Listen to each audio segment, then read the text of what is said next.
Ito, nakita ko MIUI 125. 25,000. Ganda pa, oh. Naghahanap ng pahanap buhay, oh. 15,000 pesos. May TMX ka na. Ito, parang Raider yung dating ito. Kawasaki Fury 125. Magkano? 16,000 na lang. Grabe. Sniper 155. ADB 150. What's up mga brother? Napataan nga ako dito sa lugar na to. Nakita natin may mga murang motor. Kaya eto, Ripo series na naman tayo dito sa motor ni Juan. Ang address nga pa ganito mga brother, nandito tayo sa 2228 Espanya Boulevard. Dito yan sa Wheeltech Espanya. Ito yung contact number, yung address niya, duration na lang at saka i-maps. Pili tayo ng mga motor.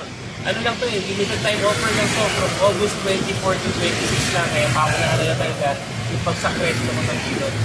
Ito, nakita natin hinahakot na kasi yung ginagawa dito yung mga nakatak na motor sa iba't ibang mga branches, dinadala dito para kumbaga yung puntahan ng tao, isa na yan. Again mga brother, itong mga motor na to, cash basis dahil sobrang bagsak presyo na. Pero kung gusto mo installment, pero di naman sila, pwede kang kumuha sa kanila. Pero hindi nakasama dun sa Motomura na promo. Okay mga brother, so tingnan natin kung yung mga units na nandito, isa-isay na natin. Tara, bagsak presyo to Kawasaki Fury 125. Ito, isa to sa mga motor na nagtatrabaho ko. Ayun o. 16,000 pesos. Reporta. 125. Sa mga gusto ng mga agar-eater na tayo, pero siyempre, hindi naman mapapapunti. Pero kasi yung reporta, yung 125. Sa mga naghahanap, sa mga pang-tricycle dyan. So, meron tayong Bajaj CT100. Ilay, no? Nasa Espanya kasi tayo. CT125 pala to. 23,000 na lang. Ang kodo nito mga brother. Ayan, 13,000 odo. Actually, yung kalawang, wala pang kalawang to Stainless pa talaga Ito po na pa to. Fresh pa CT125 mga brad Tapos, meron dito Suzuki Skydrive. Mali pala ako, Suzuki Smash. Kaya dito na ako sa dami ng motor na nakikita ko. Meron dito Suzuki Smash. 16,000 na lang. Ito, may mga konting gas-gas lang, konting bara. Kung marunong ka naman at alam mo kasi kukuha ng pyesa, sa 16,000 meron ka ng Smash, pwede na yun, ayusin mo na lang. Ito, may mga iba pa tayong option sa mga Suzuki Smash dito. Parang game show. The price is right.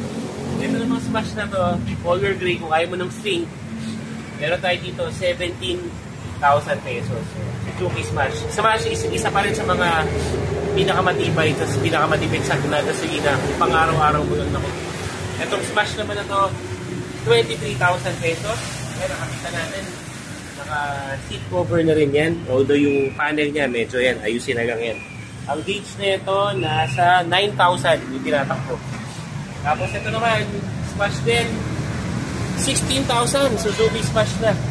Meron na. Again, reminder mga brada, as is where is, lahat ng mga units dito, bahala ka na mag-check at pagtingin. Ito, may mga minor scratches, buo pa, yung mga ilaw, minor scratches sa fairings, saka Somji na rin na seat cover. Ang tinatakbo nito, ang mileage is 14,000. Yan na.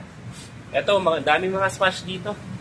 O, Smash, 20,000. Hindi ko na iisa-isahin, pero ito may barag yung fairings. Ito mukhang mas buo pa. Dito tayo sa kabila. Smash na 22,000. Yan, mas buo pa yung fairings niya. Tapos, minor scratches. Wala namang bakas ng sobrang gas-gas na malaki. Yan, malikabok lang talaga. Tapos, meron dito ito, on the wave. Ito yung mga older models pa ng wave. Wala pang presyo. So, baka pagpunta nyo dito, may presyo na yan, mga brother. Tapos, ito naman, Skydrive Sport. Suzuki Skydrive Sport. Ito na, nagamit ko na yung crossover version nito. Okay dito, malakas yung hatak nito. Mileage nito ay, 17,000. 17,000. Tapos nagkakahalaga na ito ng 25,000 pesos na lang. Tapos ito yung mga budget talaga. Ito yung mga TBS stands dito pero walang presyo kaya hindi ko na isa-isa. Pero ito, may Skydrive Sport ulit dito, 25,000. Pero ito nga lang, may mga gas-gas, may barag. So, pero 25,000, Suzuki na yan. Skydrive Sport. So, ano pa rin talaga kaya, payo ko kung bibigyan kayo ng mga ganito, magsama kayo ng mekaniko nyo. Para safe, yung bang sulit yung bayad mo. Pero kung bagsak presyo talaga. Ito may mga pang-tricycle pa tayo sa likod. Bajaj CT125 ulit, 17,000 na lang. Tinatakbo nito, 15,000. Yung auto, ayun ha. Buo pa yung mga ilaw. Yung upuan na lang, pagitin mo na lang, mura lang naman yan, mga 300, may bago ka ng seat cover. May TVS, Dodge pa rin dito. Ito, may mga Bajaj pa. Wala mga presyo, mga brand eh. Again, yung iba kasi wala pa presyo dahil nandito ako ngayon August 23, na-invite na tayo ni Wheeltech. Pero yung event talaga ng Motomura, it will be from August 24 to 26. 3 days lang yan mga brother. Kaya pag napanood nyo to, takbo na kayo dito, paunahan na lang talaga. Pero yung mga modelo na motor, meron tayo niyan. Tayo dito, wala pang presyo, TVS Neo. Tansa ko, wala pang 20 mil to. Mababa lang to eh, mapura lang tong TVS Neo na yan eh. Tapos ito, meron dito nga MIUI 125, mukhang nakasetup na. Tapos mukhang tinargahan yung makina na ito, wala yung fairings dito. Ayun no, walang presyo eh. Ito rin, may MIUI 125 dito. Buo yung fairings, okay yung gulong, headlight, okay. 21,000 odo, yung seat buo pa naman. Ito, buo pa. Siyempre, hindi ko lang matitest ngayon dahil hindi natin papastart. Pero pwede nyo naman i-check yan mga brother bago nyo pingin mismo. Ito, nakita ko, ang ganda ng kulay.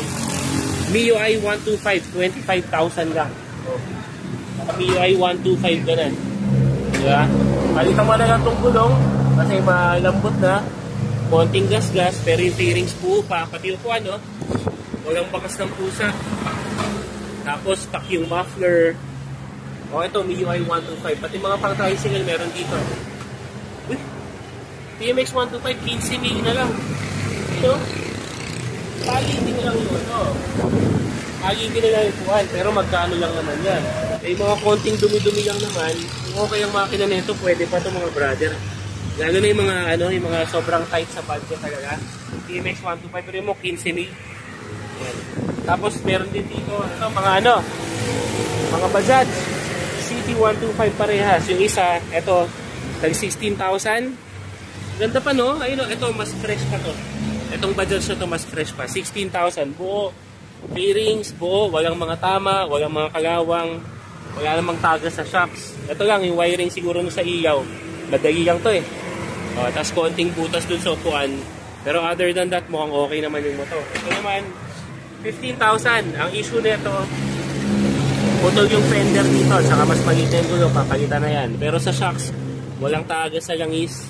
So, again mga brother, marami pang parating dito kasi ang ginagawa nito, yung mga nahatak nila galing sa Wheeltech warehouse at saka sa iba't ibang mga branches na Rico, ibabagsak nila dito. So, again, this is from August 24 to 26 only. Dito yan sa may 2228 Espana Boulevard. Yan, search na lang. Wheeltech Motomura mga brother. Okay? Mga brother, may ibang mga scooters pa tayo dito. Ito halos bago pa oh. Kung makikita nyo, maaligabok lang pero halos bago pa. Oh, 16,000 pesos. Buo yung shocks. Wala pa masyadong mga kagakagawang. Upa, okay pa to. TVS Dodge, parang Honda Beat yung datingan yan. Ito nga, ayan o, yung Neo XR na 110. Ang ganda pa ng, ang ganda pa ng datingan niya. Parang parang bang hindi nahatak, no? Wala pang presyo mga brad kasi kakarating lang ng mga units na to. Pero maya-maya, pepresyo na nila yan. Ito pa isa, oh. TVS Dodge. Oh. Solid pa eh. Ito, palitan mo na lang yung na ito. Seat cover. Ito, ang ganda pa na ito. Semi-automatic yung walang clutch mga brad. Cambio lang meron. 23,000 odo. May LTO plate na rin. Ayun o, kita nyo no? Ayos pa no? Ito bungad sa atin mga brother. ADB, pero hindi kasama yan. Kasi sa pa yan? Sa staff pa yan. Tapos meron din ditong Sniper 155 na hindi kasama. Pero ito talaga yung mga motor na pangbenta dito sa Motomura. At para updated ka sa lahat ng mga motorcycle reviews, news and tips, lalo na kung saan makakapili ng mga murang motor, be sure to follow lahat ng mga social media channels natin katulad ng Facebook, TikTok, Instagram at saka YouTube. See you next video mga brother.